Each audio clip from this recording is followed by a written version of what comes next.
আসসালামু আলাইকুম। আউযুবিল্লাহি মিনাশ শাইতানির রাজিম। বিসমিল্লাহির রহমানির রহিম। সুপ্রিয় আমার দর্শক শ্রোতা ও ফেসবুক বন্ধুগণ, আশা করি সবাই ভালো আছেন। তো আমি বিভিন্ন সময় সমসাময়িক কিছু বিষয় নিয়ে আপনাদের আমার ইউটিউব চ্যানেলে এবং আমার ফেসবুকে কিছু কথা বলার চেষ্টা করি জাতীয় ও আন্তর্জাতিক পরিমণ্ডলে সমসাময়িক বিষয় নিয়ে। তো আজকে আমি যে বিষয়টা নিয়ে আপনাদের সামনে কথা বলতে চাই, আজকের বিষয়টা হচ্ছে আমাদের পোস্টাল ভোট এবং আমাদের জাতীয় নির্বাচনে পোস্টাল ভোটের গুরুত্ব।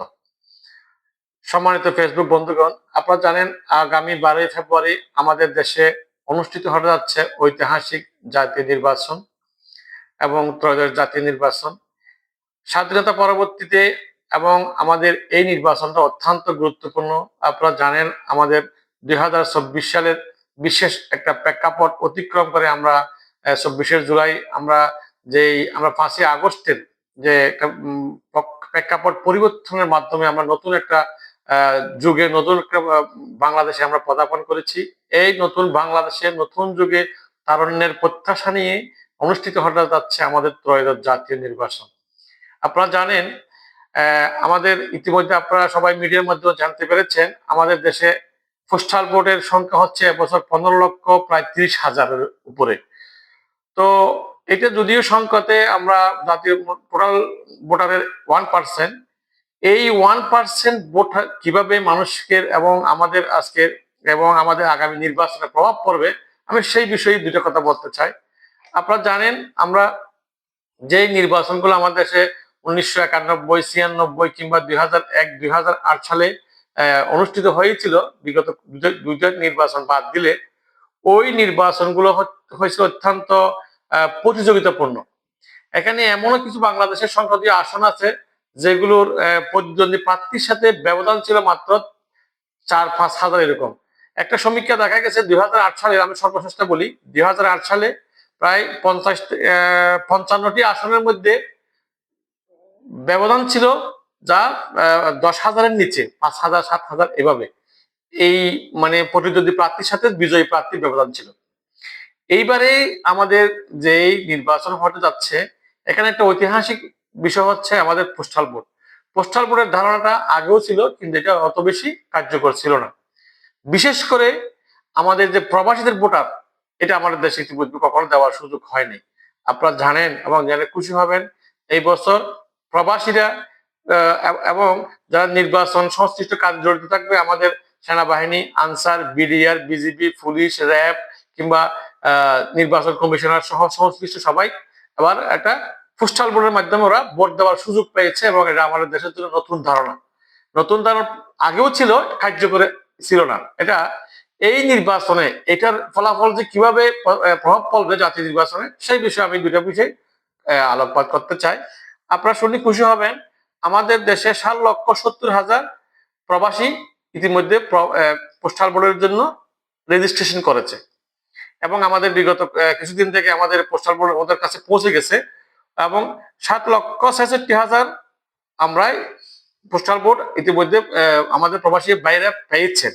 এবং গত শনিবার পর্যন্ত যেটা রেকর্ড আমাদের নির্বাচন কমিশনার সংশ্লিষ্ট কার্যালয় থেকে জানা গেছে, 5,18,000 ভোটার ইতিমধ্যে ভোট দেওয়া কার্যক্রম সম্পন্ন করেছে এবং আবার এগুলো বাংলাদেশের ফেরত আসতে শুরু হয়েছে ওদের ভোটটা। ইতিমধ্যে আমরা গতকাল পর্যন্ত যা জেনেছি প্রায় 2,25,000-এর মতো পোস্টাল ভোট বিদেশ থেকে আমাদের দেশের বিদেশ প্রবাসীদের ভোট আমাদের দেশে আসছে। শুধু তাই নয়, আমাদের বর্তমান রাষ্ট্রপতি সহ আমাদের যারা নির্বাচন সংশ্লিষ্ট কার্যক্রমে জড়িত থাকবে তাদের পোস্টাল ভোট আবার রেজিস্ট্রেশন হয়েছে 6 লক্ষ, তাও 7,60,000। ওরা ওগুলো 12 তারিখ ওরা দিবে, ওগুলো গণনা করা হবে। আমি যে বিষয়ে আমাদের আলোকপাত, আমাদের চট্টগ্রামের বেশ কয়েকটি আসন সহ সারা বাংলাদেশের বেশ কিছু আসন এবং বিভিন্ন জরিপে এবং মাঠ পর্যায়ের ফলাফলে দেখা যাচ্ছে খুব কম ভোটের ব্যবধানে জয়ী পরাজয় নির্ধারণ করা হবে। এখানে যে আমাদের এই পোস্টাল ভোটটা কি পরিমাণ প্রভাব পড়বে, আপনারা হয়তো আমাদের এমন কিছু প্রার্থী আছে যারা রাতে আনন্দ মিছিল করেছে, সকাল দেখা যাবে যে অপর প্রার্থী আনন্দ মিছিল করা শুরু করেছে। কিভাবে সম্ভব? এটা হচ্ছে যে আমাদের যে পোস্টাল ভোট, বিশেষ করে আমি যদি আমাদের ফেনী আসনটা বলি, ফেনী 3 আসনে 16,000 পোস্টাল ভোট এখানে কাউন্ট হয়েছে এবং আসছে। তো এগুলোর এই 16,000 ভোটেই হয়তো এখানে ফেনীর সংসদীয় আসনের এবং জয় পরাজয় কি হতে পারে, নির্ধারণ হতে পারে। একইভাবে আমাদের চট্টগ্রাম 16, আমাদের চট্টগ্রাম 11, চট্টগ্রাম 15, এই বেশ কিছু আসন আছে যেগুলো প্রতিদ্বন্দ্বীপূর্ণ হবে। চট্টগ্রাম 9, চট্টগ্রাম 10, এবং এই আসনগুলো অলমোস্ট প্রতিদ্বন্দ্বীপূর্ণ হবে। এখানে যে 4-5 হাজার প্রত্যেকটা থানায় 10,000, 8,000, 6,000 আমার নির্বাচন কমিশনের কার্যালয় থেকে যতটুকু পাইছি 10,000, 12,000, 8,000 এরকম আমাদের প্রবাসীদের ভোট আসছে। এই প্রবাসীদের ভোট গুলা যেই পাল্লায় পড়ে, এটা যাক ডানের শীষে যাক দাড়ি পাল্লায় যেদিকে যায়, সেই এই ভোটের গুলোর মাধ্যমেই হয়ে যেতে পারে নির্বাচনের প্রার্থীর জয় কিংবা পরাজয়। এটা আমাদের জন্য, দেশের জন্য নতুন ধারণা। আমাদের এর মধ্যে পাশাপাশি আমাদের যে নির্বাচন সংশ্লিষ্ট কর্মকর্তারা আছেন, পুলিশ, বিডিআর, আনসার, র্যাব, নির্বাচন কর্মকর্তা এবং আমাদের রাষ্ট্রপতি সহ এই যারা আমাদের দেশে যারা 7,60,000 পোস্টাল ভোট আমাদের রেজিস্ট্রেশন হয়েছে, যারা ভোট দিয়েছেন, এগুলোর ভোটও অধীন কাউন্ট করা হবে। তো এটা আমাদের জন্য নতুন ধারণা। আমাদের 24শে আগস্ট পরবর্তীতে আমাদের জন্য একটা নতুন ধারণা এবং আমাদের দেশের জন্য একটা কার্যকর। তো আমরা শুনে খুশি হব, প্রবাসীরা আমাদের একটা ব্যাপক উৎসাহ উদ্দীপনায় আমাদের ওদের ভোটাধিকার, নাগরিক অধিকার প্রয়োগ করেছে।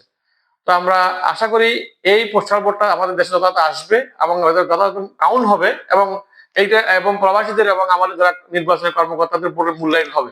এই মূল্যায়নের মাধ্যমে আগামী আমাদের যে প্রতিদ্বন্দ্বী প্রার্থীগুলোর জয় পরাজয় অনেকটা রেজাল্ট পাল্টে দেবে। দেখা যাক, আমরা এটার জন্য 12 তারিখ পর্যন্ত অপেক্ষা করি, 13 তারিখ পর্যন্ত আমরা অপেক্ষা করি, দেশে কি হয়। তো আশা করি সবাই ভালো থাকবেন। ওকে, আসসালামু আলাইকুম।